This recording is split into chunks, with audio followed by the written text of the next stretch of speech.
Hi everyone, so I'm doing a series and the series is looking at different types of emotions. I've made a lot of videos about this. I've made videos around how to deal with negative emotions. I've made videos around grief and loss and lots of other things. And what I want to talk about in this video is anger. Let's start with talking about that. That is an emotion that I think is really misunderstood, because the minute people hear the word anger, they think you shouldn't be angry.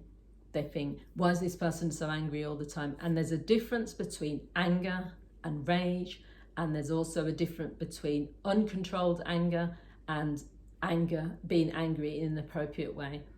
Now, the difference between all of those things is going to be depending on who you speak to, and at the end of the day, society will decide. So if you're in a restaurant and you're screaming at the waiter and you are smashing plates and you are doing whatever, you know for a fact there's going to be a consequence. You may get arrested for criminal damage.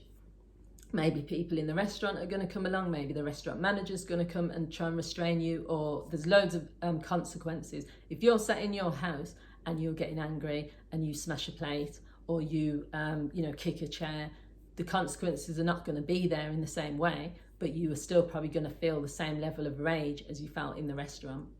Now, the key thing to think about is identifying, first of all, what is the emotion that you're feeling? Is it really anger, or is it upset? Is it anger, or is it frustration? Is it anger, or is it irritation? Try to unlock or unpick what is the real emotion that's there, first of all. The second thing is, try to identify, if you can, how you can express that emotion in a way that most people would consider as appropriate. So a good example would be, if you're feeling angry at someone because they've done something to you, you've sat waiting for them at the restaurant, they didn't turn up, or someone has given you more work than you should be given, or someone has, cut you up in the car when you're driving along, whatever it is, try to identify, first of all, what is it about that situation that has caused you to feel angry, and how can I express that anger? You might not be able to, I'm not saying get out the car and confront the person. So what could you do instead? Could you let it go? Could you say to yourself, do you know what, that person irritated me when they did that, but do you know what, I'm going to get on with my journey? Could it be that you say, I am going to sit down and have a conversation with my boss tomorrow because I'm not happy with this situation, and I'm going to express how I feel about it? There's always ways of expressing emotions in a way that is appropriate, not only for you, so that you feel comfortable with how you've expressed it, but also appropriate for the other person. So it's never about the emotion itself. That's the thing to remember. You can label emotions as being, that's a bad emotion, that's a negative emotion, that's a good way of doing things. You should never feel sad. You should never feel angry. You should never feel like this.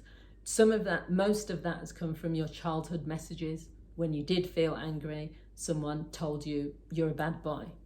When you did express sadness or cried, someone told you, what are you being weak for? You shouldn't be crying. What are you crying over that for? So every time someone has told you a negative thing about that emotion, you have then carried that with you. And that's why when you're expressing a particular emotion, you have feelings about it or towards it. Whereas if you get rid of all of that and you just say, next time I feel angry, I'm going to identify what the anger is about. Is it really anger, or is it something else? I'm going to consider, what are my options? How can I express this anger in an appropriate way? And then the final thing you're going to do is reflect afterwards. How do you feel now? Could you have handled that differently? Could that anger be more symptomatic of something else? And moving forward, what will I do differently? And that's all it is. And that's the same with a lot of emotions, but with anger, I think it is misunderstood. I don't think there's anything wrong with getting angry. I think it's how you express it. If you was to live a life where you never got angry, where you kept on that level of, some people who don't express any emotion either way, they're never happy, they're never sad, they're never angry, they're just not experiencing any emotions. No one would really want to live like that permanently.